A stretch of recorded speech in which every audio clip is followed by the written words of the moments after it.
And good evening. Welcome back to a brand new episode of Social Confoes. I'm Shalik here with Diego. And Diego, you ready for tonight's show? I am. Apologies for the delay, everybody. We had some, as always, as Technical, it goes with yes, technical technical difficulties. difficulties.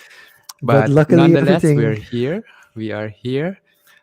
Before we introduce the guest, I kept forgetting the previous episodes, but I want to do a special shout out to you, Shandu, because your website is live now.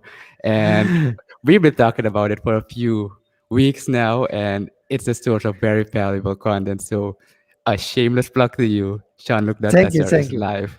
Jean-luc.sr is live. I do want to point out if I think my favorite part of the website currently is the library. So if you go to Jean-luc.sr, check out the library. It has some cool content and especially the recommended videos. I think that's a very first. If you're looking for something to start for yourself, those are the first things that you should definitely check out. But thanks for the plug. But Yeah. I do want to give you the room to introduce our guest for tonight. Definitely. And welcome back to Social Convos episode 4, where we have our guest, none other than Jake Raijmann, all the way from the Netherlands. And first of Whoa, all, I'm here. yeah, we want to thank you for staying awake, staying Staying up. up. We know it's 1 a.m. over there, and we appreciate you taking the time to be here with us and having this, chill social conversation with us. And anyways, who is Jake? Let me just give a short intro. Jake and I go way back. We actually met during middle school, so it's close to 20 years now. And after high school, he departed to the Netherlands to go study. And fast forward a few years, I think 2016, we met up again, and he was at the very early stages of starting his own venture called GlamPop. Not the music genre, but a business. Yeah, we'll talk a bit more about that, what GlamPop actually is, but he's the founder and he's been through a lot. And I think his experiences, his roots from Suriname, and all the challenges he's experienced, especially last year, it will be a valuable source of information and I think inspiration as well to others listening or wanting to go the same path. Um, but without further ado, we got Jake Ryman with us. And if you'd like to add anything more specific, Jake, feel free to add it. We're just having a casual talk here, but yeah, I think Yeah, that's as concise as I can put it. yeah. Thank you for having me. Thank you for having me. It's a pleasure. It's a pleasure to be here. I like having social and friendly conversations, even though it's past my bedtime. I love being here. We So still have that's a what we wanted to curfew. know. That's Yeah, what we like wanted what to is know. Before we go to the curfew, because that's an interesting topic as well. But 1 o'clock because it's 1 o'clock in the Netherlands right now, if I'm correct. yes, that's true. Or No, yeah, yeah. yeah, it's 1 o'clock. Yeah, So you're 10 o'clock. talking about past your bedtime. How often, as you as an entrepreneur, do you get days when you're still awake at this point at the night at night? Is that something that happens regularly, or is this that you're saying, For me to be very honest, I'm a routine kind of guy. So I find it very important to sleep at a certain time so that I can wake up at a certain time. And for myself, I know that I'm more a morning person in the sense that I'm more productive in the morning. And to be productive in the morning, I guess you need to get a good night, 6 to 7 hour rest. That works for me. So basically, I try to go to bed between like 11:30 and 12:30 at max. But I made an exception, especially for you guys and for the oh, public who's also that's listening. awesome. That's awesome. Yeah. So let's quickly go to the viewers. Gregory joins in as well. Audio and video is looking good. Thanks, Gregory. Leroy is back as well. Good evening as well, Leroy. These are our some of our really regular viewers as well. And now Gregory wants to know, before we head into your personal stuff, who's on the shirt, Jake, or what's on the shirt? I think I need to do more research, but I think it's Albert Einstein. I hope So so, it's but the I'll full. Is come there back to also it. a text? Can you show us a little No, bit yeah, more? it's from Filling Filling Oh, Pieces. it's pieces. filling Actually. pieces. Filling Oh, pieces. shout Oh, out to shout out. filling pieces. Yeah, those are Nice, my nice, guys, my nice. guys. Yeah, I think one of the first conversations we had was about filling pieces as well when we first spoke. Yeah, with me, Yeah, right? Yeah. when You I said first spoke with you. Yeah, yeah, true. You asked yeah, like, hey, can I introduce you? And I yeah. gladly did it. I'm all about spreading knowledge and spreading connections. So yeah, I saw that you did a piece or a small interview, and yeah, that's amazing. Yeah, so Diego, you have to imagine Jake introduced me to my nephew. Wait, Oh no, what? actually my cousin, not my nephew, my cousin. Yeah, I keep messing that up when translating it from Dutch. But he actually introduced me to my cousin. And then actually my other cousin, who is his brother, is the one that came to Suriname as well. So that's pretty cool. So Yeah. Jake, the relationship with Suriname, because you grew up here, how often do you come back to Suriname? I try to come back once a year during the holiday season because I really value spending some quality time with my family and also with friends.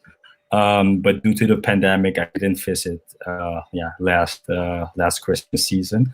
I try to be in Suriname like once every year. Okay.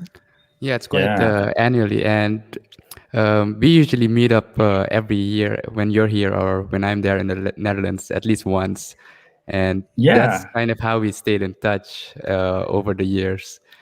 Y- And what's Yeah, funny that's is, true. um, yeah, some friendships just people go their separate ways, but Jake's has been one of those special friends that you just catch up once every year, but it's like no time has passed. And it's always interesting to see how you develop as a person and the things you're busy with. And I've had the honor of seeing not just Jake but a few friends who started businesses from the very early stages, and seeing them grow to the stage they're at now. It really says something, and you can really see the progress. It's really motivating and inspiring, to say the least.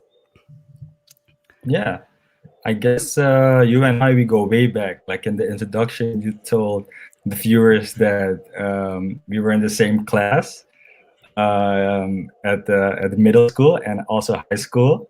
I guess I still owe you for that period because I wasn't that good in math. I wasn't that good in physics. So you really helped me. Really helped me. Like I'm forever grateful. You helped me pass like a lot of classes and a lot of courses. But yeah, it's always good to meet you. Whenever you're here, I try to meet up. Whenever I'm in Suriname, yeah, I like to talk with you. 2 years ago, when we did the master class, I also asked you to make an after movie for me, right?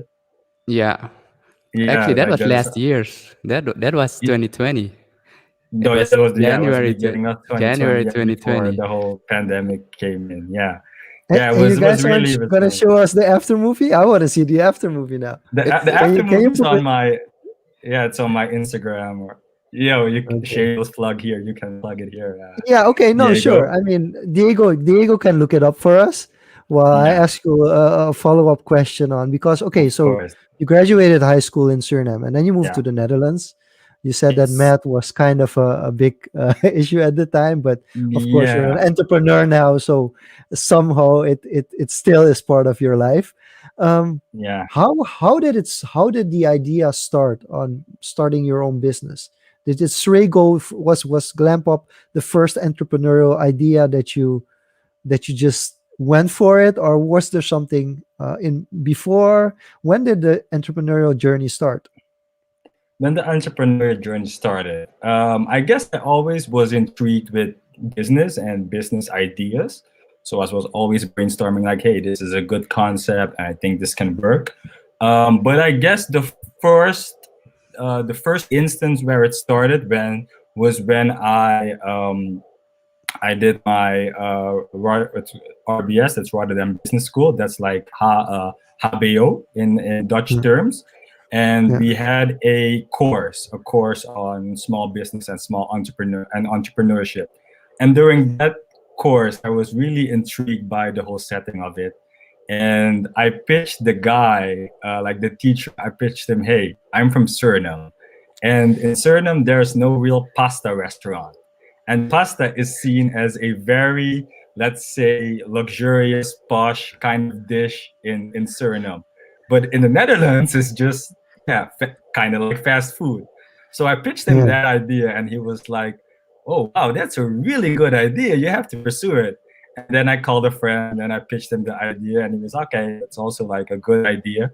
But eventually, I didn't pull through because I had to move to Suriname in order to, yeah, to make it a reality. But after that, I did my master's in business, and after I graduated, or let me say, my last thesis, I wrote my last thesis, and I wrote my thesis on creative entrepreneurship because I knew Okay. I had to write a thesis on something I was very intrigued on. In my life, I wrote three theses, and the third thesis, I was like, I hate this, but the third time is gonna be the charm. So I was like, okay, who do I know? Who can I interview? So I interviewed fashion designers, people with a fashion brand. So I introduced your good friend Nadira. She Okay. was interviewed by me. I also interviewed the guys from Filling Pieces and Daily Paper. So during that Okay. period, I was really immersed in, let's say, young entrepreneurs, like how they started and what really was their passion and their story behind everything. And I was like, something just clicked. I was like, if they can do it, then I'm also able to do it. And I don't know how, but along the way, I'll figure it out some way. And if I just keep on being persistent and waking up every day and just putting my heart and soul in it, I will get there eventually. So that's how like it started. And afterwards, when I graduated, I was like, okay, now is the time to start my own startup, start my own company because I'm young. I don't have a lot of responsibility except keeping the lights on, feeding myself. I don't have kids. I don't have other stuff where I need to spend a lot of money on. So yeah, let's just try. And that was, I guess, the beginning of 2017 when I said to myself, "Hey, let's just try." And I've been trying ever since. Awesome. Um, but I got some trusted sources that told me that your parents were quite nervous you setting out on this entrepreneurial journey, but they let you do it regardless. And I'm not sure if you had the talk with them, but is it, dealing with that, I guess, sense of uncertainty, but also going through those untouched waters? Yeah, But your that's parents it. are quite entrepreneurial as well, so Yeah, I guess that's true. My mom was an entrepreneur, and my dad is doing entrepreneur ventures now in his later stages of his career. But I guess every parent wants the best for their kids, right? And going into entrepreneurship, it's like a lot of uncertainty, a lot of risk, and I guess no parent really wants that for their child. So when I started my journey, I told them like, "Hey, this is really what I want to do." They were like, "Yeah, but are you sure? I don't think it's a good idea. You need to gain some experience. You need to make some money first." And I was okay. Let's make a deal. I will work part time. So I've worked, let's say, the first 2 to 3 years. I've always worked 4 days a week, and I had 3 days free, including weekend, to work on my own startup. So that was really the deal, but that I made with them. Like, hey, I will manage keeping myself alive and building a steady career, but I also want to pursue this. And I guess after a while, I think in 2019, I quit my job, or my contract wasn't renewed.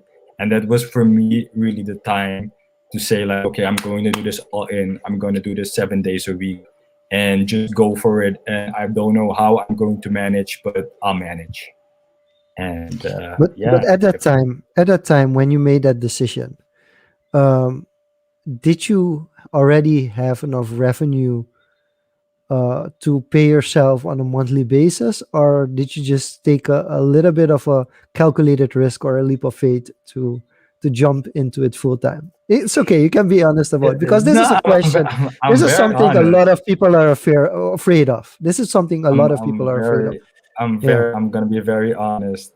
I haven't given myself a salary uh, just yet, like till this day.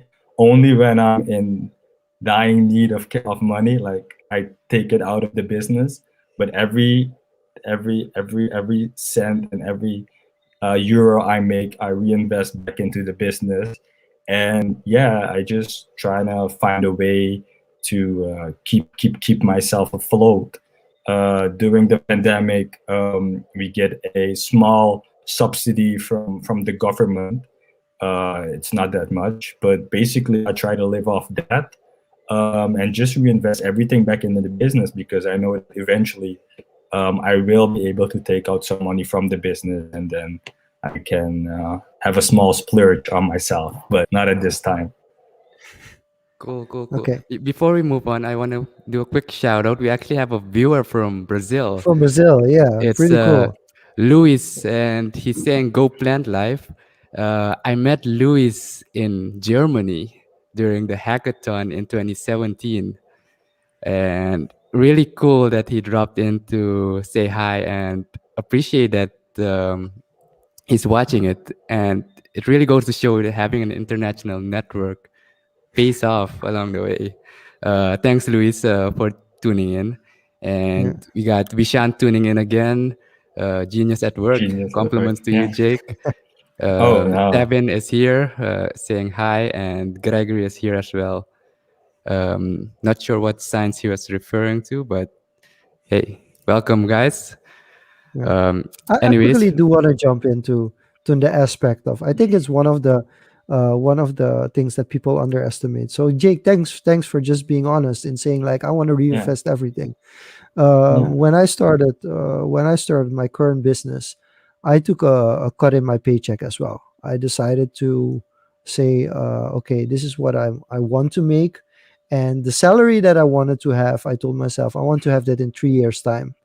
So, and Yeah. that was also a big challenge, because you're just saying, like, if you don't have any responsibility. For me, it was around the time that I had my first child, and my child was less than a year old.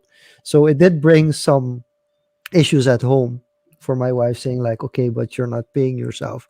But eventually, when the business grew and she saw that there was potential and that the salary would eventually come, then the rest, it came back. But I do understand, and I do want people to know that if starting a business, it's a very big leap of faith, and it's something that I think you should be proud of, that you took the risk, and then you went for it, because in the end, you did something very unique, which we'll of course get into a little bit later as well. So my question is, if we can go to the name already, how did the Yeah. name come about? You mean the name of GlamPop? Yeah.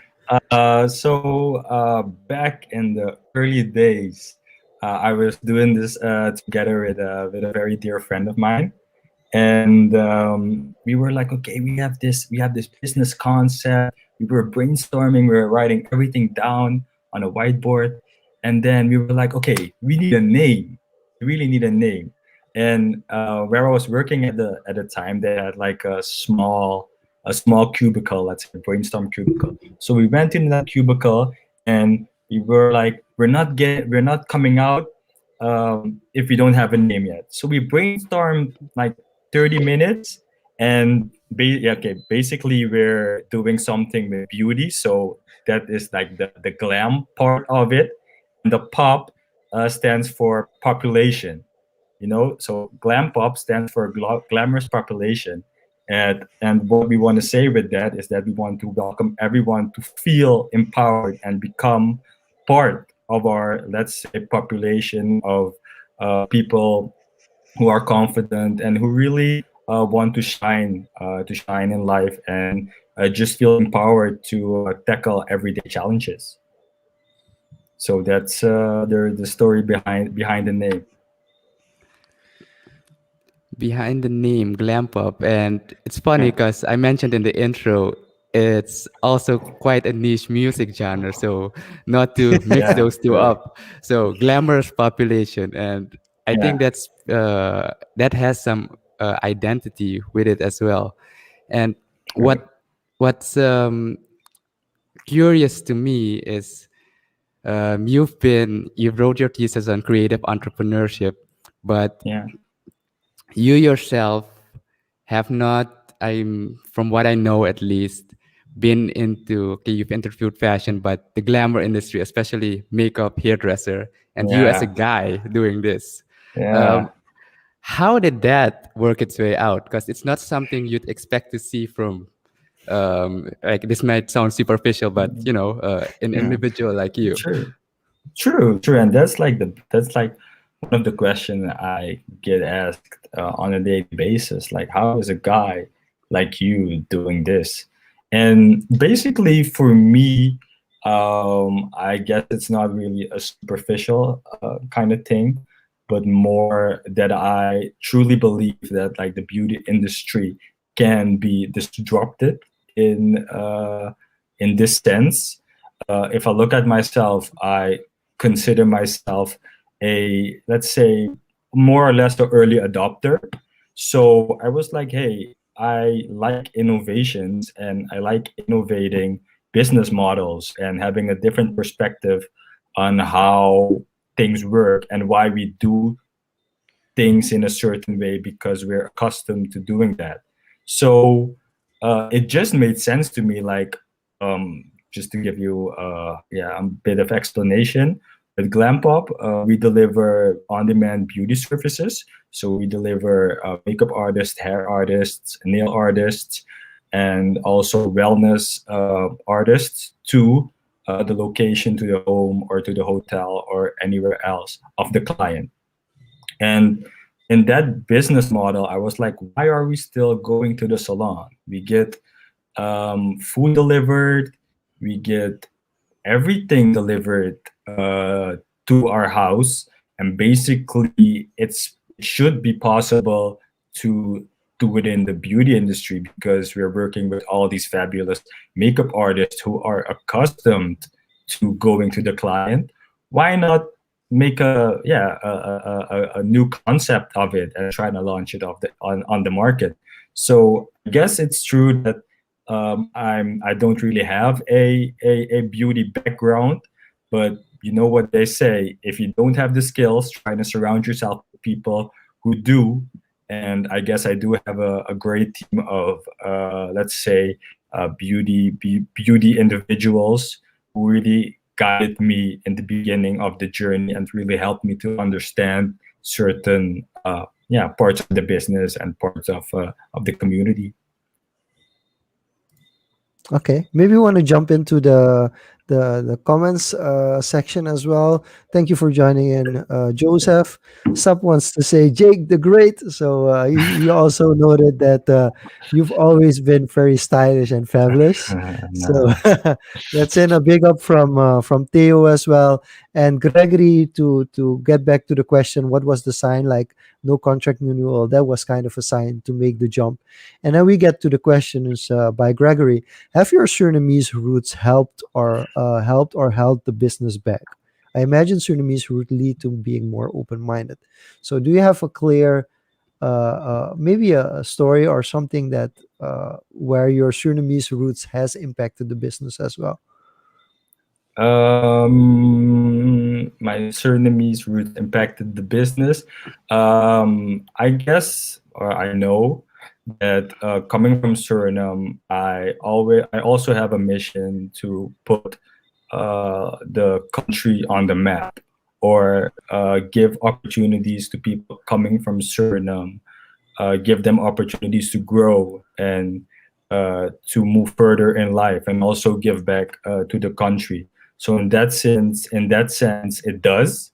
But it never held me back. It's more like it's giving me a fire to really show people and also show myself, like, hey, I'm hailing from a small country in Suriname, and we do have people who work hard, who are intelligent, and let's just create a way for myself, and then bring other people in the opportunity to prosper and to move forward in life. So I guess having Surinamese roots does have a big influence on everyday life for me. How was the concept received? How Mm. was the like in the Netherlands, like the industry that was already there, the beauty industry Yeah, that was already there? When you came with this concept, what were the initial reactions to it? like it's not gonna work. Yeah, that's true. Like I've had everything, because like having a startup, it's also like pitching to investors, and pitching to investors, they're very blunt. So a few I connected, they were like, "Oh, fabulous idea, great. Let's stay in touch." Others are like, "This is not gonna work." I can remember like the first time I did my research before launching everything. I mailed a beauty school, like they're educating you to become like a makeup artist. And I mailed them like, hey, I'm trying to start this new idea. Do you have students who want to become a part of our startup? And I got an email back like, hey, yeah, I'm going to send it to my students, but there have been multiple ideas like this and it's not going to work, but hey, good luck. And yeah, I was like, okay, cool. I'm gonna show you. I'm gonna show you, and that's just the, let's say, the fuel to light the fire, I guess. Currently, your operation is only in the Netherlands, right? And Yeah. visiting Suriname annually, well, since before pre-COVID. Um, Hmm. have you tried or had a thought or pitching it locally? I know you have been trying some initiatives locally, but that's like an extension of the business. How does your Surinamese connection, I guess, reel into the business or extend the business for the market Yeah. here? If I'm quite honest, I've always had the opinion that this current business model won't be suited for Suriname, like in the way we're doing it now, because in Suriname, it's fairly easy for people to travel to the location of someone else, and that's very it's like a mindset. And I guess for Suriname, I think the distances between the consumer and the provider would be too small, and also like the volume in which the whole model would operate would be a bit too small to really be successful financially. That doesn't mean that I don't believe in Suriname as a whole, but the current model, I guess you need to really work with scale and with a lot of volume, yeah, to make it feasible. Has somebody ever mention that you are like the Uber of glam. The Uber of beauty. Yeah, that's what. Yeah, Yeah. that's Okay. basically. If people ask me Yeah. what do you do, that's the first thing I tell them, and it really Okay. clicks. So, how has COVID impacted this? Because of course it's like you said, it's kind of like a delivery. You go towards, like, just like you have your food delivered, you kind of have your services delivered when it comes to makeup and fashion. Yeah. How has this pandemic impacted the business for better and for worse, of course? Wow, this pandemic has really changed everything. Um, because we are considered what they call in Dutch contactberoep, is Yeah. the contact between the consumer and the provider is very close, not 1.5 meters. These services are prohibited. From the moment we went into lockdown, I guess that was the beginning of March, the government said that all these services, also barber services and hair services, are prohibited. So since March, we've really been shut down. We couldn't do anything because you could risk a fine. When the country opened back up again, I guess that was in during the summer. Um, you were allowed to work again, but still, we like demand is really coming from people leaving the house, people going to events, people going to social gatherings, and we really thrive and we really work with that. And basically, with the whole pandemic and with the lockdown, people haven't been leaving their house, so booking us was never really an option. And also, since the new lockdown, which was introduced, I guess, a month since the end of last year, we've also been closed. So it's been really tough for us as a business for a year now. We didn't really get any clients. We didn't operate because due to the circumstances. And it's tough for the business because we had everything lined up. Like the last years we really invested planting seeds, building relationships, figuring out what works and what doesn't work. And we had everything lined up, and we were busy with our sales strategy in March. And then Corona hit, and it basically everything stopped. And until this current moment, everything is stopped. So for the business, it's pretty bad. But for me personally, I guess it's been also a blessing in disguise. I think Corona is giving me like a lot of different opportunities.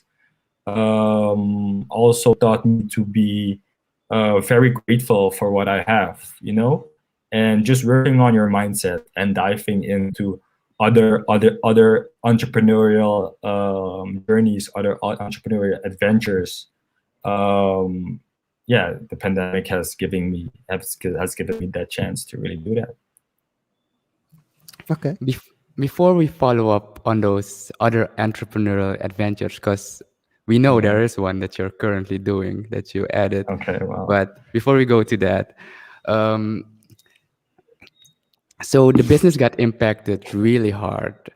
Really hard. Aside from the government subsidies that you guys are getting, is it sufficient that how are you guys surviving, especially the team you have? Because you yourself, you're the CEO, you have this mindset, but you have people to take care of in a sense. How do you deal with that currently? It's been tough. It's been really tough.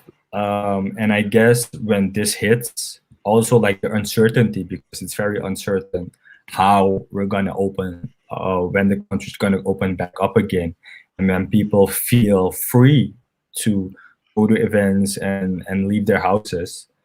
For me, it's just been the essence has been to keep all costs very low cost, so that you don't lose a lot of money. So no marketing campaigns. Also, the team. Basically, when Corona hit, I had people working from the States and from other countries in Europe, and they all went back home. Back home to their families, back home to their homes. So basically, yeah, the team, yeah, everyone went their separate ways. And for me as a founder, for me as, let's say, the leader, I can't be mad at that, because when this hit, we go back to the basics. So for me, it was scaling back down. It was important for me to stay communicating with clients and keep having that online presence. So my intern, she really worked for the social media, and that's how we've kept on, let's say, staying alive, just working from home, not investing all money, trying to keep everything in the bank account for the time being. And now we're back up again, try to form a new and better team, and really come up with a new strategy and be creative on how we're going to tackle the coming months when everything opens up back, when everything opens up again. I guess, yeah, the biggest lesson for me with everything is, don't be afraid to take a step back, and I can stress about everything, like, hey, I'm not reaching my goals. But I guess the Corona forced us to take a step back, and there's nothing you can do about it. So you might as well be positive about it and look at the bright side. But as a business, yeah, it's scaling down. Okay, I do want to jump in because I have a similar question. Well, first, Martino wants to do a shout out as well. Jake, the man that brings beauty close to home. This And then guy.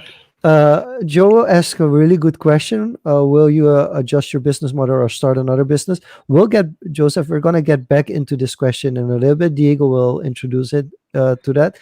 But first, and I have a question from the personnel side. So how do you hire, or how far do you find these beauticians to work with you? That's my question. And Gregory has then Mhm. as the opposite question, can you elaborate on your clientele? Are they more corporate Yeah. clients, CEOs, etc.? Are they more kind of the social media influencer or party type? So maybe you can dive in. Don't have to go in too deep, but a little bit, give us Mhm. a little bit of a perspective of what kind of business we're talking about. So my services are accessible because we have a, let's say, fairly moderate price point. But our clientele is mostly, yeah, CEOs, business travelers, VIP guests, people who do like a video shoot, and yeah, sometimes you also get students. Mostly people who can afford it, who can afford to spend money, spend money on a daily basis, or whenever they feel that the occasion is important to really hire someone to come to their home or to their hotel. Okay. Okay. And so how can people approach you if they say like, I want to work with GlamPop? I'm like Yeah, a makeup artist. I want to work with you guys. What are yeah, the rules and the regulations for you to join into the team? What do people have to do if they're interested? yeah. So we have a very strict vetting system, which we employ to everyone who wants to join. So it's very important that you have you have a background. So you did courses, or you had beauty education coming from certain types of schools, from certain types of education institutes, because we know that if you're a graduate from that certain type of education school, then the quality you can deliver is at a high level. So we also look at the portfolio, and then we try to bring them in to really get like an understanding and a feel of how the person is, because it's a people business and they're very close um, to people. It's also important like how you carry yourself and how your social skills are with people. So they go through our step program, so checking their portfolio, checking their work, trying to get them in, trying to create like a good relationship with them, and then put them to the test with like something called like a demo day, where they have to show us their skills and their ability to really deliver under time pressure. Okay. Yeah. So Diego, do you Awesome. want to go into the Yeah. in the rapid fire questions now, or going to jump straight into the COVID related business? Let's do some rapid fires first to break it up a bit, Okay, cool. and then we'll move on. So I think you can go first this time. I went first last time, so have at it. Okay. So, Jake, what we're gonna do is some quick fire questions. Basically, we ask you a Yeah. question A or B. You just answer it quickly, and we can elaborate on it later. So, the first Okay. question is iPhone or Android? iPhone. Okay. Next question. Oh, you want me to go all three first? Yeah. Okay. So, second Sorry. question. I'm thinking this one is going to be easy for you, but June in June in Amsterdam or December in Paramaribo? December in Paramaribo. Yeah. As I was expecting.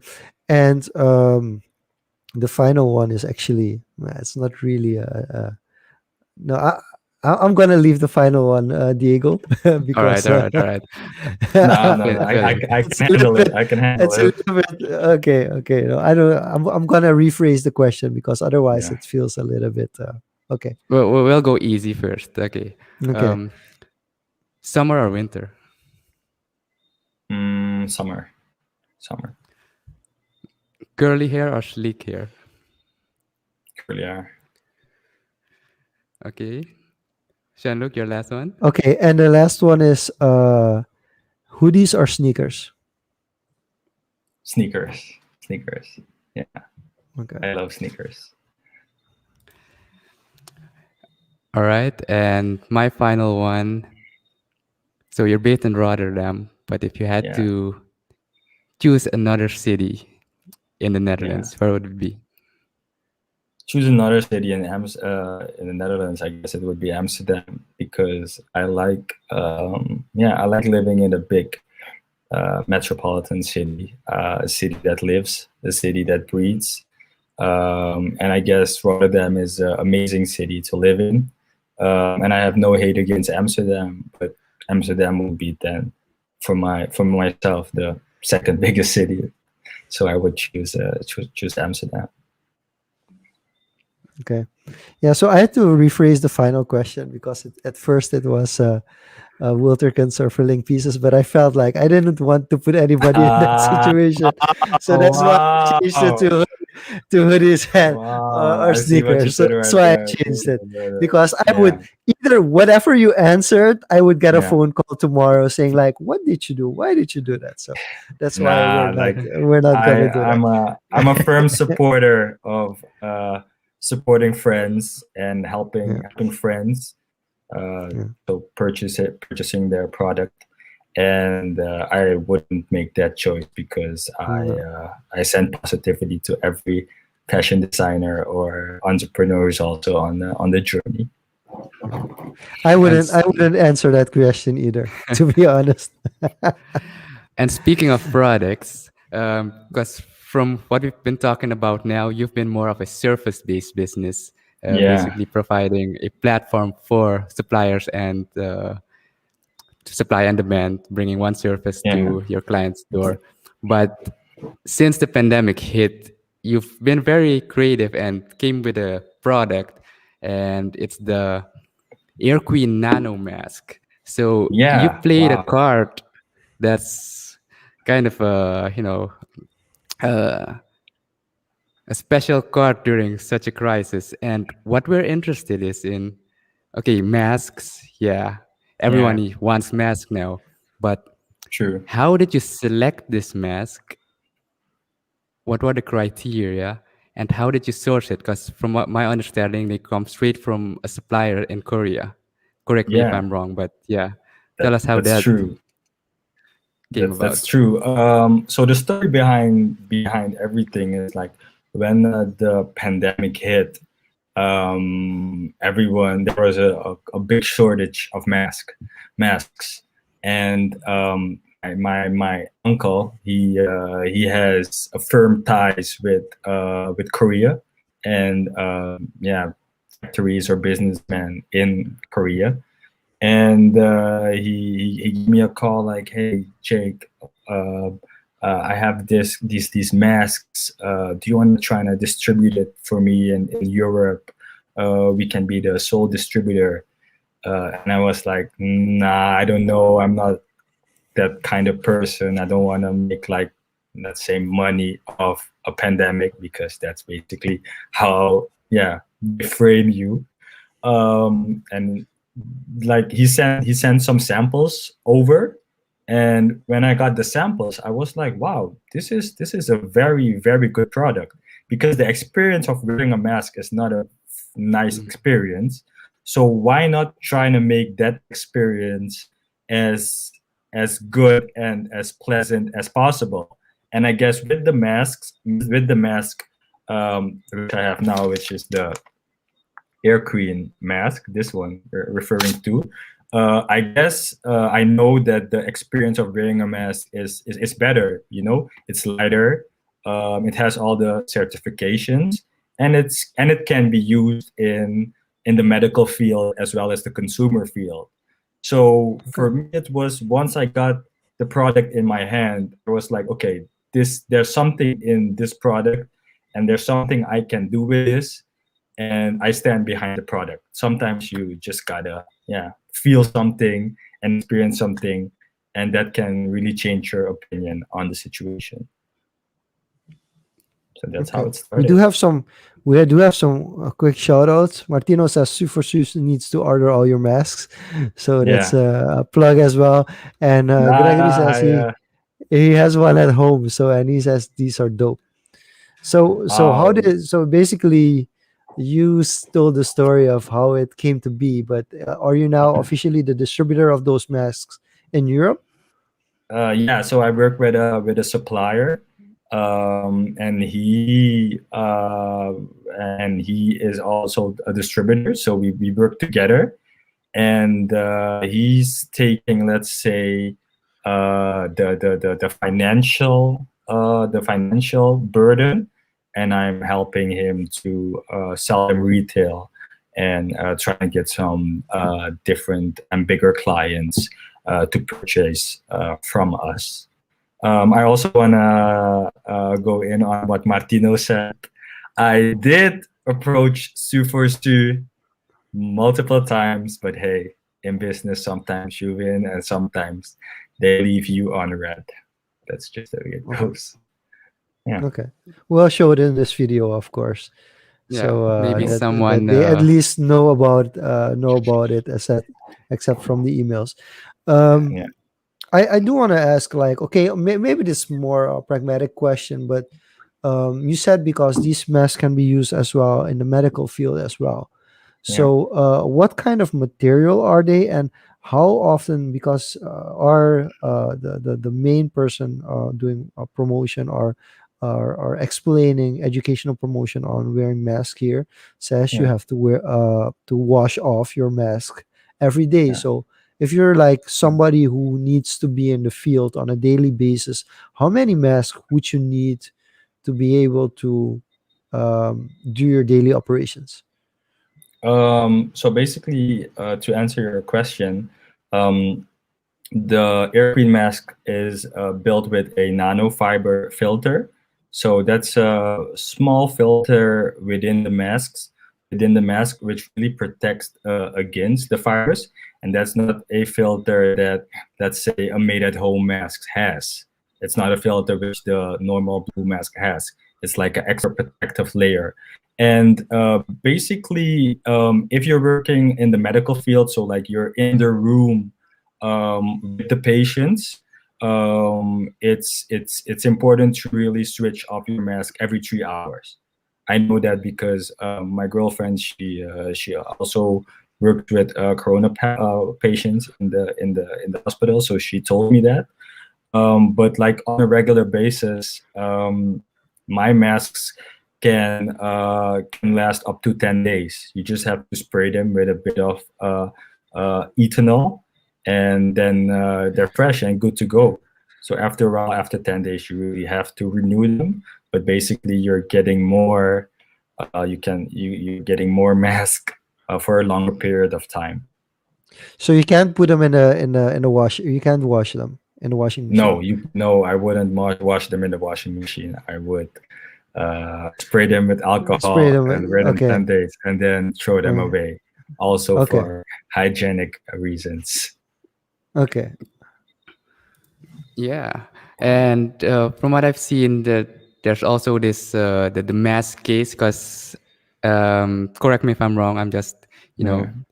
making some assumptions Cool. here, because it has Yeah. some special kind of coating, or Yeah. sometimes they layer it with a silver layer So that kind of nah, kills bacteria, or something it's similar to more that.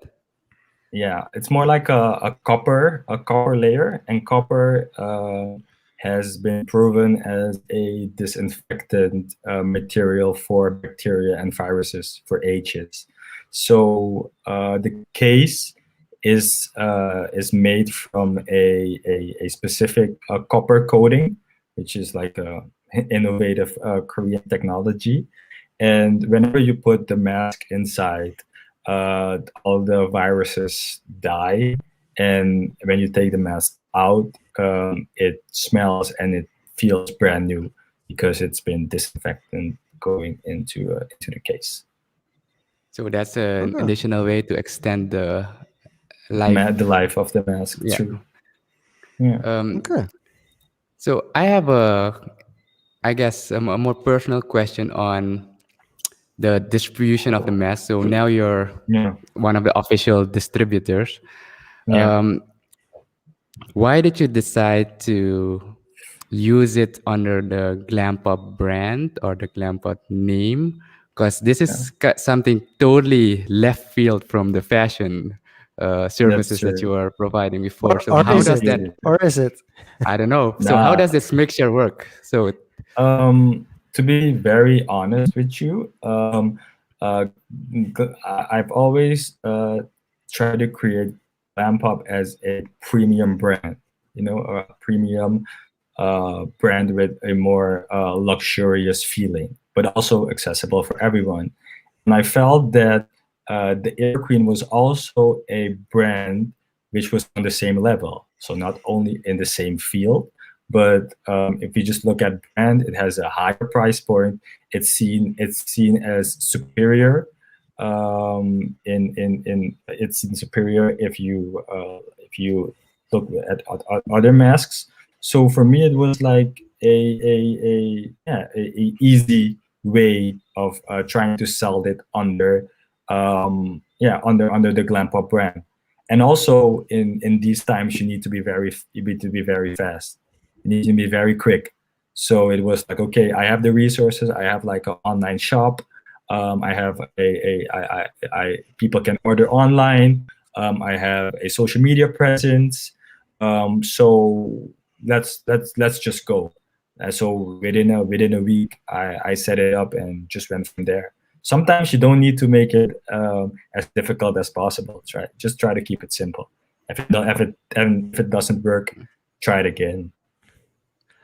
I do have two follow-up questions on that. Yeah. One is e-commerce related, which we'll get to in a second. Yeah. But I do, Diego, I do see a connection though, because I feel like everybody that works with GlamPop for the next coming, especially if things open up again, will be wearing those masks when they go to work. True. which is my follow-up question, Jake. um I mean, it's a contact job. Everything Mhm, like GlamPop related is these are contact jobs, like you were saying. mhm. It's very, how do you call it? It's very much the government in the Netherlands decided like these kind of jobs they're too high risk. But in the end Mhm. of the day, we do need, like, for instance, you cannot see it on screen now because I tried to hide it, but I do actually need a haircut. Yeah, Like, yeah, and these kind of things, like, people need haircuts, people do need yeah, to do their makeup by somebody else, or small things that they need to do, somebody does it. So are yeah. you going to That's true. allow other people's, and they're going to get a dispensation for it, and then basically you're killing part of the market, but you're reestablishing another part of the market. So do you have any, is there also a group of people that you're working with, or you yourself giving advice to the government in the Netherlands, saying like you can close shop, but you can say we're not essential, but at the end of the day we're essential.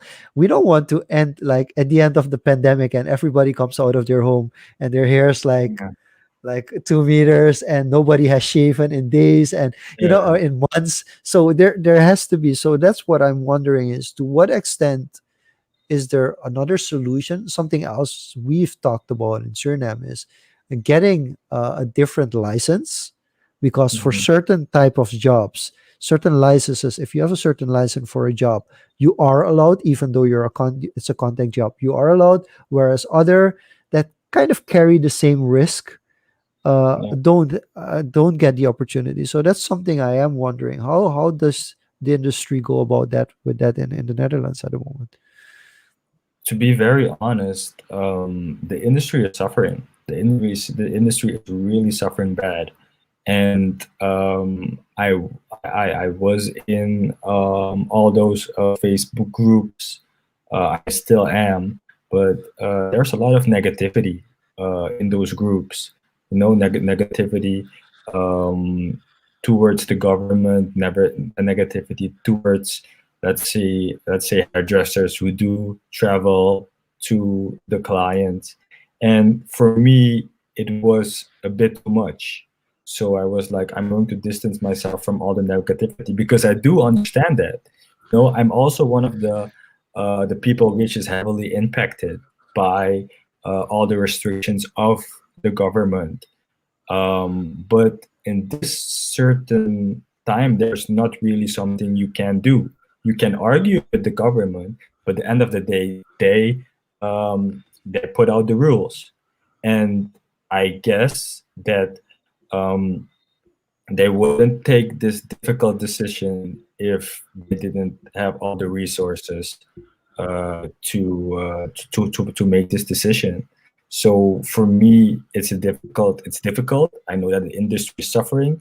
I know that a lot of hairdressers have closed shop, but yeah, there's nothing you can really do. You can't argue with the government, because at the end of the day, yeah, you can argue that getting a haircut is essential, but you're not gonna die if your hair grows longer.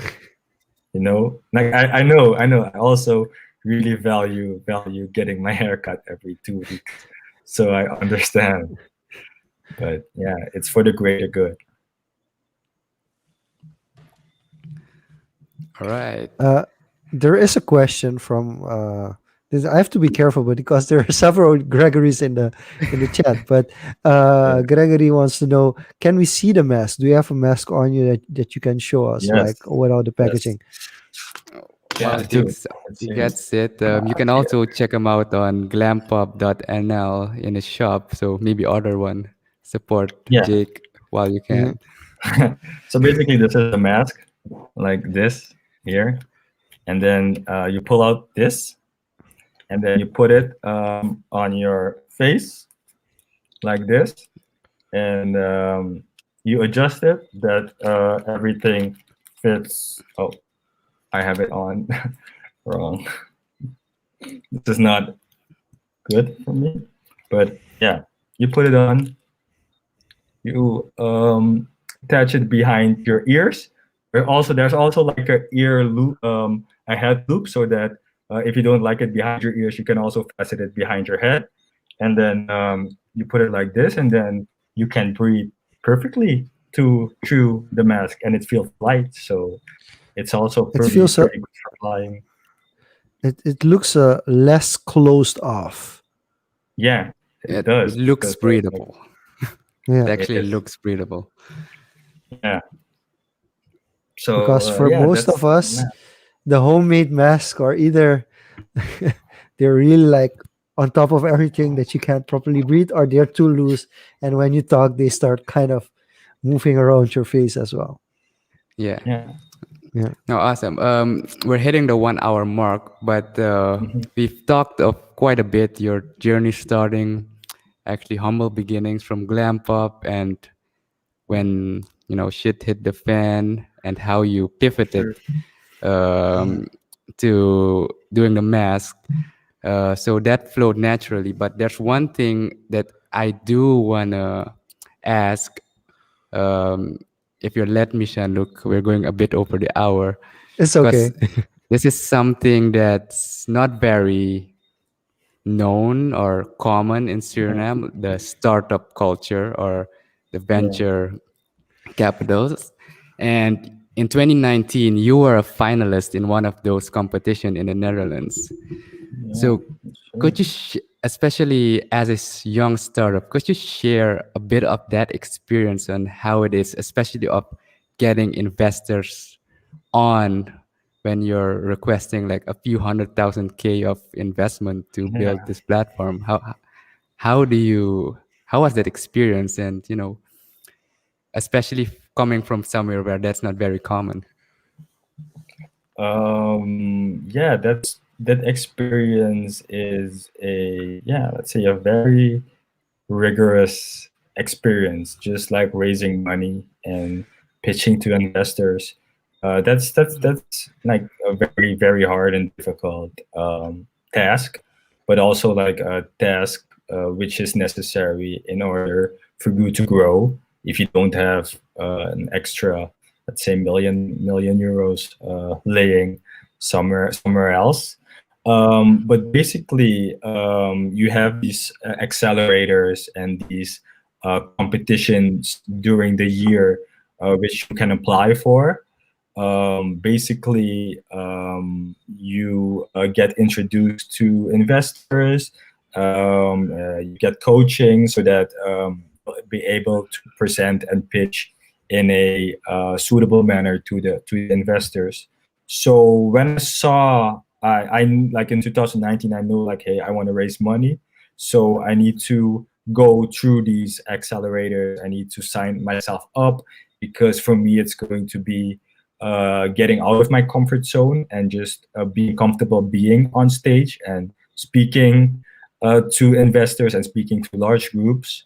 So when I saw one of these accelerators, I just I applied for a lot of accelerators, but I didn't get in. But in that certain one, I did get in. And eventually, you started off with a video pitch. So after the video pitch, they were like, okay, if you made it to the top 10, so the top tens means like you have to stay in a hotel a whole week, and we'll basically coach you. We'll coach you on the pitch, on your business model, on your financial model. So after a week, after coaching, you had the semifinals, and I went through the semifinals and got to the finals. And during the finals, yeah, I went on stage in front of 200 to 300 people and just pitched the idea. And it was, for me, it was a very very valuable experience because you get comfortable standing on stage, and also you really get grilled down by the investors. And that's not the fun part, but that's also like the realistic part, because then you know, like, okay, this is where people see flaws in my business, and for you it's then your choice to trying to convince them like, hey, this is not a flaw, or take the feedback as positive and work on fixing that flaw, and yeah, just pitch more investors to eventually yeah, get some funding in. I have Nice. two follow-up questions on that. One, when you applied or when you got through it, was there Yeah. a personal investment that you had to do to go through it? And then it could be a financial or non-financial investment. And on the other side, you're requesting a lot of money basically to get funded. Yeah. I checked the website a bit. Some of them were asking 200k euros, 100k euros. Um, how do you, I guess, lay that out when you talk to the investors? How do you justify that? To answer your first question, sorry, what was your first question again? Did you have to put in a personal Yeah. Okay. investment, financial Yeah. investment when you started? Yeah. Yeah. I had to put in a for financial investment. I guess it was like maybe a K, because they also needed to cover the costs, because we were staying in a fairly good hotel, so they needed to cover the cost. So that was a personal investment, and I guess that was also like an eye opener for me, so that I knew, like, hey, if you want to go forward, you do have to invest in yourself, because even though you don't know the outcome, investing in yourself is the best investment you can put into anything. And to answer your second question, yeah, when going to investors, they also know from their side what they want in a deal. So basically, if you're still small, they want like a lot of equity, and for them, they know that they are making, let's say, 10 investments, and 8 of them go sour and 2 of them go boom, and that's where they cash out. So you really need to do your numbers correct, because they see right through everything, because they have a lot of experience.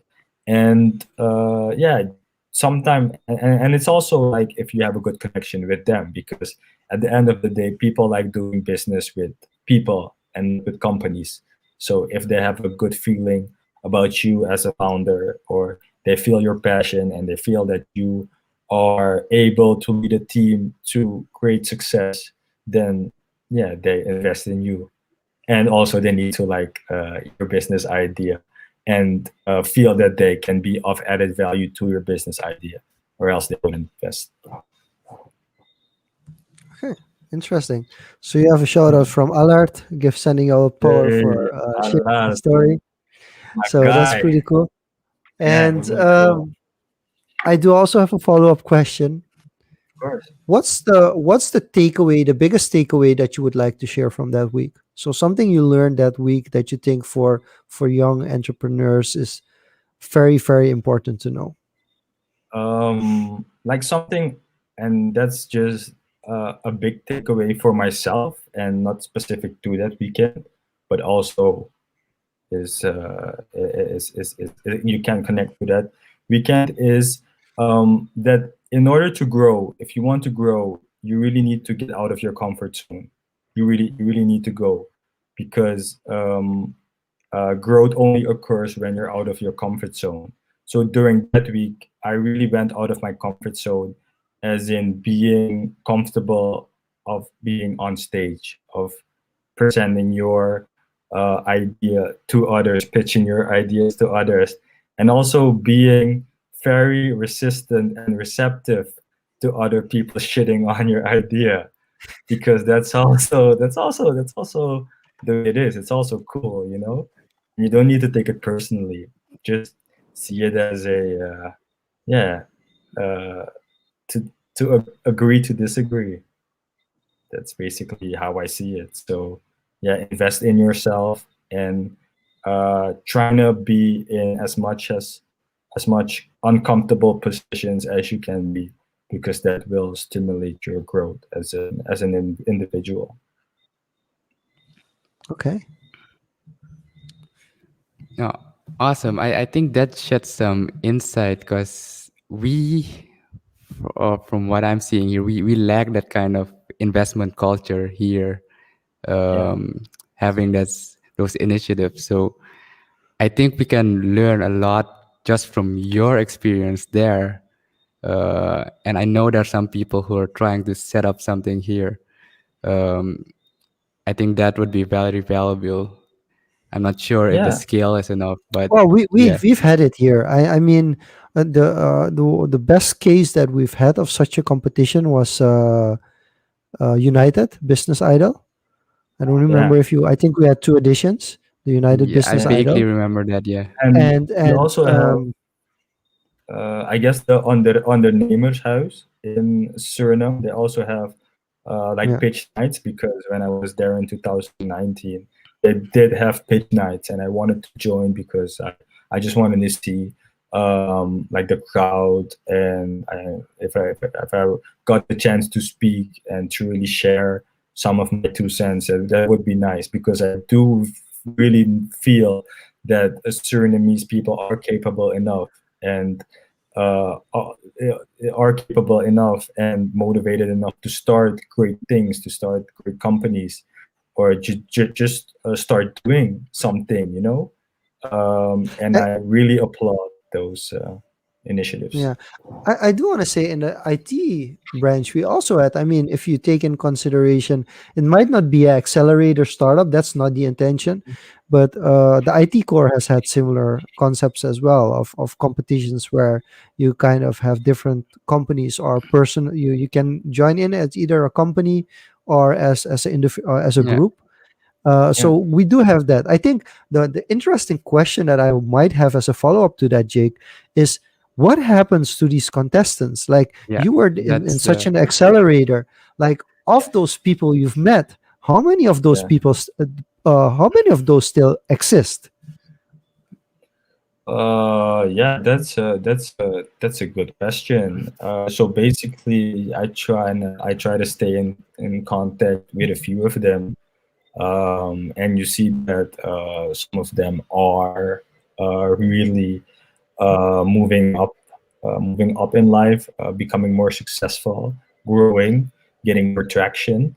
Um, but others also, yeah, stop or fail, and it's also pretty normal to fail. Like, I think we live in a culture where failure is seen as something bad, but failing is not that bad. Failing is just learning, um, how just having takeaways on how your second try should be better. So yeah, a few of them fail. If it's a good entrepreneur, they will come back with a different startup, with a different idea, and that's the beauty of it. Yeah, it's. I think. Well, I've said the word shame culture a lot. I think the winner of the last Business Idol, United Business Idol, is now the acting director of the communication services of our national government. well, Yeah, yeah, that's and pretty So cool. it doesn't necessarily have to be directly Yeah, but related to business, but it gives you a perspective on it's not straight. It's kind of more lateral growth. It's not like you're saying. It's not like you failed in succeeding in a way, because in the oh end, it's also about the experience as well. yeah, And I yeah, think that's experience. it's difficult in Suriname because people kind of they it's because we are a small community. It's very much like, okay, but if I fail, everybody will know that I fail. But it's not like, Yeah, I mean, my first business. I mean, I was once approached, to give a quick tangent. I was once approached to be part of a an event where you kind of share your worst entrepreneurial mishap. So your yeah, worst case. And I was like, I don't want to share my worst case. I don't have a worst business experience. I want to share all my 10 different businesses that failed, you know? yeah, true. Because I have like 10 business ideas that I did that completely failed. I don't have one that failed more than others. No, I've just 10 No, different yeah, businesses that completely failed. And then when I started my 11th, that's when I succeeded. So I think that's something people underestimate as well. But I asked the question because I do wanted to know, like, if it's the same in the Netherlands as it is in Suriname, that it doesn't automatically mean that if somebody wins that competition, yeah, that's the business no, that pops up and becomes the biggest business of all those of course not. competitors. Yeah. Of yeah. course Cause not. Like, even if you get funding, like you can also fail, in the sense that when you burn up all the cash, then it's also lights out. So it's pretty common to fail, like with a startup. It's pretty common for, let's say, ex winners to fail, because we have all these big companies that were once big, but eventually they're not around anymore. They failed at Yeah. Yeah, doing we what never they talk about the Fortune 500 companies that are no longer Fortune 500 companies. true. Yeah, Gregory has a great add-on as well, saying fantastic failures make fantastic successes that follow that are much sweeter. That's by Elon Musk. Well, Elon is in the yeah, news a lot. Martino says in yeah. the Netherlands, we plough the buffet and start over again, taking a That's loan from the true. bank. Yeah, And Martino Gregory actually knows. has a. I'm gonna save Joseph's comment for last when we close off. But Gregory has a final question, which is why are authors not considered entrepreneurs? Why are authors not considered entrepreneurs? That's a really good question. Um, I guess if you would define the term entrepreneur, it would be basically the same that a writer is a entrepreneur, because they're undertaking action to build something, in that sense, a book. But from a different perspective, if you look at the other side of entrepreneur, it's also attached to the fact that you're doing it together with others. You're building a team. You're getting more exposure. You're dealing with all the financial stuff, and I guess that's broader than, let's say, writing a book and selling it. With all respect to sellers, with all respect to authors, because without authors, I guess a lot of entrepreneurs wouldn't be motivated or inspired to really start. Yeah, And what I think, the terminology, there's a lot of terminology that gets thrown around nowadays, especially when things get hyped. You get all these buzzwords: entrepreneur this, true. entrepreneur that, um, and efficiency, go green, those kind of things. And I think it's a matter of perspective, Yeah, depending on where you're coming from, so and how you frame it. So it's more yeah, of a culture and community thing. So true. I think you shouldn't take it too personally. Authors are entrepreneurs, are creatives. Yeah, It's not a world that's kind of black and white, in my that's opinion. true. And also, like, the word entrepreneur, I guess it's romanticized too much. When you're an Yeah, entrepreneur, like, wow, he's successful. That's what they think. No, no, the When worst, the uh, one I have the most problem with is serial entrepreneur. yeah, That's the yeah, one that I have the most problem, and it's hard because some of my friends, even myself in the past, it was something yeah, like, "Yeah, I'm a serial entrepreneur," but I'm like, "Yeah, I rather have yeah. one business that's really successful than still really a listing field. like."